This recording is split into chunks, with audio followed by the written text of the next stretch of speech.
O Senhor esteja convosco. Proclamação do Evangelho de Jesus Cristo segundo João. Naquele tempo disse Jesus aos seus discípulos: tenho ainda muitas coisas a dizer-vos, mas não sois capazes de as compreender agora. Quando, porém, vier o Espírito da verdade, ele vos conduzirá à plena verdade. Pois ele não falará por si mesmo, mas dirá tudo o que tiver ouvido, e até as coisas futuras vos anunciará. Ele me glorificará, porque receberá do que é meu, e vô-lo anunciará. Tudo o que o Pai possui é meu, por isso disse que o que ele receber, ele vos anunciará. Isso é meu. Palavra da salvação. Ave Maria, cheia de graça, o Senhor é convosco. Bendita sois vós entre as mulheres, bendito o fruto do vosso ventre, Jesus. Santa Maria, Mãe de Deus, rogai por nós, pecadores, agora e na hora de nossa morte. Amém. Vinde, Espírito Santo, vinde por meio da poderosa intercessão. Coração de Maria, vossa amadíssima esposa. Podemos sentar um pouquinho. Jesus, manso e humilde de coração. Essa longuíssima leitura dos Atos dos Apóstolos, capítulo 17. São Paulo vai falar com os atenienses. Vocês sabem que a Grécia é o berço da filosofia. A palavra filosofia, philosophoi, significa isso: amor pela sabedoria. Então, os gregos são de todos os povos os que mais chegaram perto do conhecimento de Deus. E eles chegaram pela via da razão. Platão mesmo já tinha dito: a nós não tem como dizer mais nada, porque falta-nos uma revelação. Isso 300 anos antes de Cristo. E essa revelação, ela já existia no universo judaico, no universo dos hebreus, com os profetas, com a lei, mas os gregos desconheciam isso. Ainda era algo um tanto quanto, uma linguagem um tanto quanto pejorativa, mas para a gente entender, era algo meio bairrista, algo meio aldeão. É como se os judeus fossem uma pequena tribo, algo tribal, que não tivesse uma representatividade no mundo antigo. E isso foi vindo com o helenismo. O que é helenismo, padre? Helenismo é quando o Império Grego deixou a sua cultura com o Império Romano. E o Império Romano se expandiu por todo o mundo conhecido daquela época. Isso São Paulo chama de plenitude dos tempos. Gálatas 4:4. Na plenitude dos tempos, o Filho de Deus nasceu de uma mulher, submetido à lei, para remir aqueles que estavam debaixo da lei. Plenitude do tempo é quando os homens tinham condições racionais de acolher a revelação divina. E São Paulo está nesse bojo, ele está no centro. Areópago é justamente isso, é o lugar onde que eles se reuniam para falar das coisas mais elevadas. Clemente de Alexandria dizia que a filosofia foi pedagoga da teologia. Pela razão nós chegamos à fé. Não sei se vocês já pararam para pensar um pouquinho. Todos os sacerdotes, todos os padres católicos precisam fazer um curso de filosofia, precisam aprender a pensar. Santo Agostinho, que também era um grande filósofo, dizia: a graça pressupõe a natureza. Então tem coisas que a gente acha que rezar a vida inteira e rezar não sei o quê, né? Tem coisas que a gente resolve de forma racional. Eu lembro que Dom Milton sempre contava isso, que uma vez ele ia atender confissão, ele foi mestre de noviços dos salesianos, aí ele foi atender confissão num convento, e uma irmã, uma religiosa, com problemas para dormir. Ela estava com problemas também de relacionamento com as outras irmãs, etc. E confessando e se culpando e colocando um peso sobre si mesmo. E o Dom Milton, sabiamente, né, como um pai, como um pastor, ele conversando com ela, atendendo confissão, atendendo a direção. Isso ele me contou, mas já contou para nós lá no seminário também. Ele perguntou o que a irmã estava comendo à noite. E a irmã estava jantando arroz, feijão, carne, batata, o que as outras irmãs comiam na refeição. E o Dom Milton disse para ela: olha, irmã, a senhora experimenta tirar essa comida mais sólida, mais pesada, e começa a tomar uma sopinha mais leve à noite, e procura deitar mais cedo, dormir mais cedo um pouquinho. Faça isso. E ela: pois não. Era padre, né? Dom Milton era padre ainda. Sim, padre, eu irei fazer isso que o senhor está dizendo. E ela fez. E o Dom Milton, enquanto padre, mestre salesiano, de quando em quando ele voltava nesse convento. E depois de um tempo, um mês, quase 2 meses, voltou novamente para atender as irmãs. E aí ele perguntou: e aí, irmã, como é que você está? Ela estava com um sorriso no rosto, mais leve. Falou: Dom Milton, aquilo estava me dando um peso, uma indigestão, porque eu fui ao médico, percebi que tinha problemas, já tinha ido ao médico, problemas digestivos. E aquela sopinha mais leve fez com que eu dormisse bem à noite, acordasse com disposição e estivesse alegre aqui para trabalhar no dia a dia com as irmãs e as coisas que eu tenho que fazer. E a irmã confessando, fazendo penitência, se culpando, batendo em si mesma, pisando na sua alma, uma coisa propriamente da via da razão. Deus nos fez inteligentes. E se a gente não usar a nossa inteligência para coisas práticas do dia a dia, não adianta fazer 1 milhão de novenas. Entendeu? Isso não é o catolicismo, isso é desequilíbrio. Dentro do judaísmo tinha muito desequilíbrio. Jesus bateu de frente com o desequilíbrio do judaísmo, que queria observar não sei quantas leis, centenas de leis, fazendo não sei quantas coisas, apedrejar não sei quantos. Mas a lei foi dada por Deus. Assim, foi dada por Deus para ser vivida no amor. Oséias 6,6. Quero misericórdia, não sacrifício. E é isso que São Paulo está discutindo com os gregos. Está falando para os gregos que todo mundo criado, o céu e a terra, o próprio ser humano, foi feito por Deus, foi criado por Deus. E Deus estabeleceu um dia para vir julgar todos, estabelecer a justiça. E Ele vai fazer isso através de um homem só. Um homem que é o seu Filho, que é Jesus Cristo, que Ele ressuscitou dos mortos. Aí os gregos falam: opa, aí também já é demais, né? Até aqui nós estamos te ouvindo, mas dizer que ressuscitou dos mortos, aí já é muita coisa. Mas vejam como que os gregos são sensatos, os gregos antigos são sensatos. Aí já é demais, isso aí, agora nós temos que ir embora, temos que ir lá jantar, depois deixa uma outra hora, o Senhor continua essa conversa sobre a ressurreição. Mas nessa conversa, nessa evangelização de São Paulo, já entrou 2 pessoas. Dionísio, o Areopagita porque ele ficava no Areópago, né, que é um lugar, uma espécie de faculdade, uma espécie de faculdade de filosofia e teologia. E também o Atos dos Apóstolos está dizendo que uma mulher chamada Dâmaris ficou junto com ele. Então nessa evangelização em Atenas, vieram 2 santos.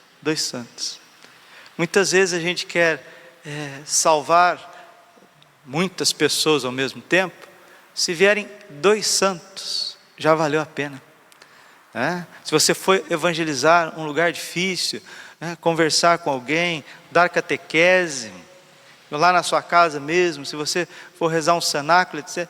Às vezes você quer abranger todos, né? Nós estamos aqui na comunidade de São João Bosco, estamos aqui na Coab da Guia, Quantas pessoas poderiam estar aqui na missa de manhã, moram do lado da Santa Missa, corpo e sangue de Cristo sendo doado, pessoas aqui do lado, Nova Várzea Grande, aqui pertinho. Quantas pessoas podiam estar saboreando da graça de Deus todos os dias de manhã, recebendo o corpo e sangue de Cristo?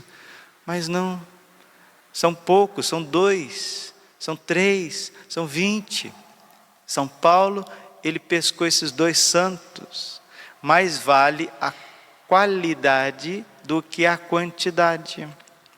E nós estamos aí, senhores, senhoras, à beira de Pentecostes.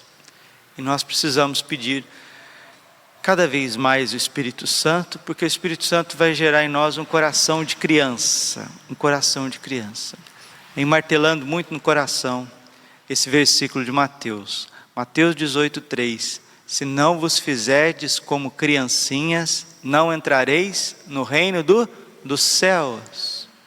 Dionísio, Areopagita e Dâmeres foram como criancinhas, porque quando o papai fala alguma coisa séria, a criancinha acredita. Eles abriram o coração deles, né? Então é preciso ter a via da razão, mas também é preciso ter um coração de criança para a gente entrar no céu. As crianças, diz Santa Teresinha, as crianças, elas conseguem passar por problemas com mais facilidade que os adultos, porque elas caem, por ser pequenininhas, elas não sentem o tamanho da queda, e elas já chorando ali, já bate, já tira a poeira, e se arranhou, já está chorando, a mãe vem, né? Passa uma salivinha assim, né? Isso é coisa do ser humano, né? Passar uma salivinha assim, né? Minha avó falava, passa que sara, passa que sara. E é assim mesmo. Aí já limpa ali, já bate e a criança já vai andando. 2 Coríntios, capítulo 4, versículo 8. Somos afligidos de todos os lados, mas não vencidos. Isso não é uma hipérbole, não é um exagero de São Paulo, dizer que nós somos afligidos de todos os lados. Todos os lados nós somos afligidos. Nós somos afligidos na área profissional, nós somos afligidos na família, nós somos afligidos na comunidade, nós somos afligidos na igreja, nós somos afligidos na saúde, nós somos afligidos pela contracultura, nós somos afligidos no nosso emocional, nós somos afligidos em todos os sentidos, nós somos afligidos de todos os lados, mas não vencidos, não vencidos. Hoje a igreja também celebra a memória de 2 mártires romanos, Nereu e Aquiles. Eles faziam parte do exército romano, receberam o cristianismo, renunciaram à espada romana para abraçar a cruz de Cristo, a cruz da igreja. E os romanos não suportavam isso, eles viam isso como uma traição ao imperador e eles foram cruelmente martirizados. Vamos pedir a São Nereu, Santo Aquiles, São Dionísio Areopagita, também Santa Dâmaris, porque esses primeiros discípulos de São Paulo foram todos santos. Vamos pedir que eles nos dê essa clareza, essa lucidez racional, para a gente acolher como uma criança a nossa religião, nossa caminhada para o céu, e nas inúmeras lutas que virão de todos os lados, de baixo, de cima, do lado, de todos os pontos cardeais possíveis, nós seremos afligidos, mas não vencidos. O Senhor há de dar a vitória ao seu ungido. Esse Salmo 19. Depois você pode retomar. Uma coisa também que eu percebo que as pessoas, elas estão assim, um tanto quanto fracas na fé, é porque a gente não sabe rezar os salmos. Se a gente rezar bem os salmos, ali nós vamos ter toda a consolação, toda a luz que nós precisamos. Jesus morreu rezando os salmos. Jesus instituiu a Eucaristia rezando os salmos. Jesus ia ao templo com Nossa Senhora e São José rezando os salmos. É um bálsamo.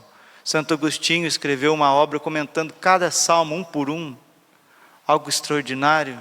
Santo Ambrósio fala bastante dos salmos. O próprio São Pio X escreveu sobre os salmos de forma magisterial. Está aí um remédio na nossa casa, nossa Bíblia lá com os salmos. E os salmos são atemporais. Você lê um salmo assim, como que ele fala ao teu coração? Nada consegue traduzir os sentimentos do ser humano, a oração do ser humano. Tem hora que você não consegue rezar.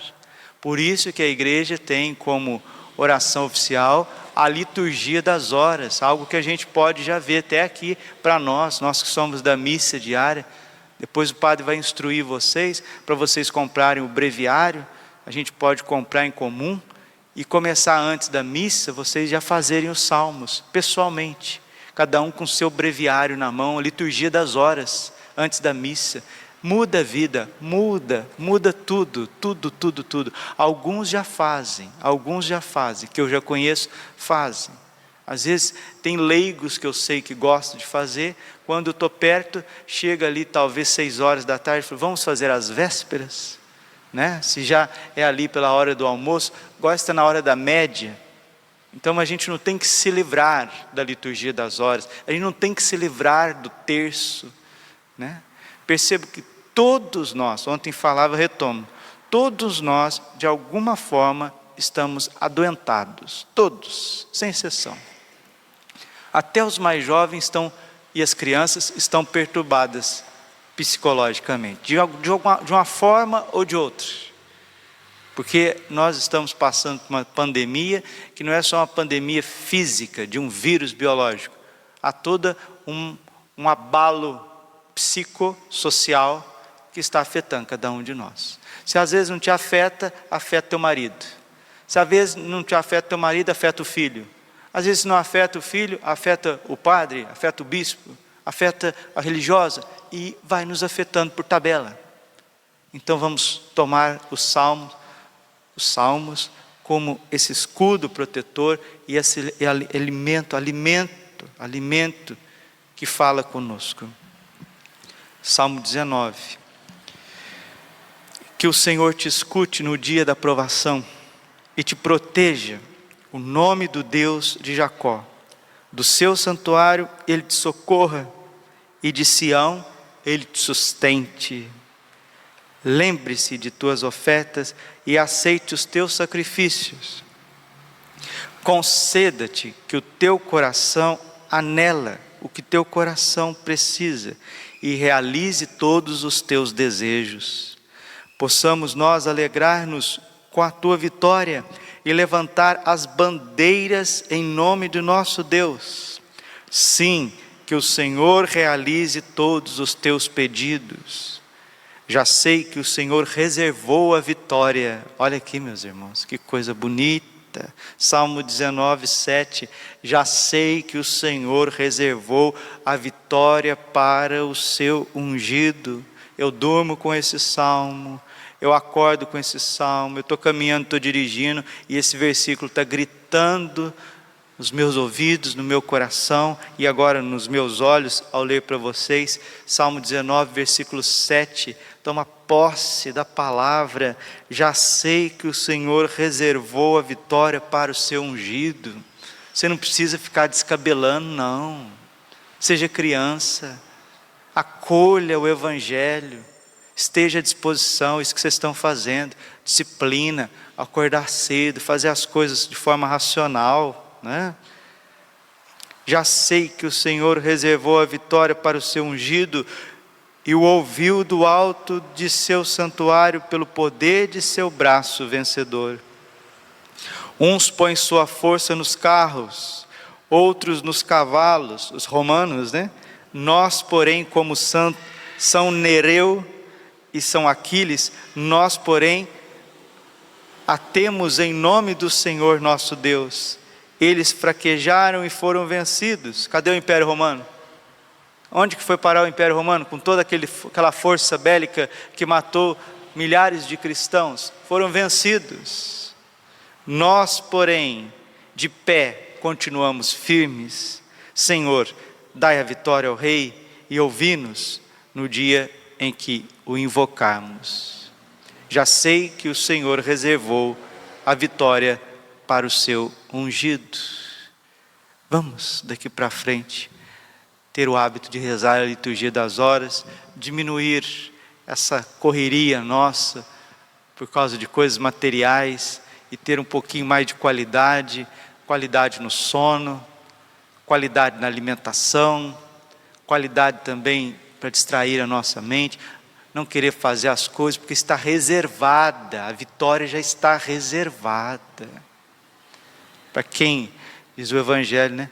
Para o bom entendedor, meia palavra basta. Glória ao Pai, ao Filho e ao Espírito Santo, como era no princípio, agora sim. Coração imaculado de Maria.